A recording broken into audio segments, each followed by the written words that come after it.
இப்பவே ரிஸ்க் எடுங்க. ஏன்னா சின்ன வயசுல ரிஸ்க் எடுத்தாதான், ஏன்னா பிசினஸ்னாவே அப் அண்ட் டவுன் இருக்கும். ஒருவேளை டவுன் ஆச்சு அப்படின்னா திரும்ப நம்ம அந்த ஒரு 5-6 வருஷத்துல திரும்ப தூக்கி நிப்பாட்ட முடியும்.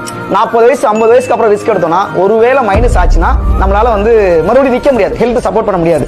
அதனால எந்த பிசினஸ் சொன்னாலும் பண்ணுங்க. இந்த பிசினஸ் தான் பண்ணணுங்கிறதுல குண்டு ஊசி வீங்க, கோல்டு வீங்க, எந்த பிசினஸ் சொன்னாலும் பண்ணலாம். ஆனா எந்த பிசினஸ் பண்ணாலும் இப்பவே ரிஸ்க் எடுங்க, இன்னைக்கே ரிஸ்க் எடுங்க, இப்பவே. லைஃப்ல எல்லா டைமும் சக்சஸ் வருமா, நம்ம செய்யற எல்லா முயற்சியும் சக்சஸ் வருமா அப்படின்னா அப்படிலாம் எதுவுமே இல்ல.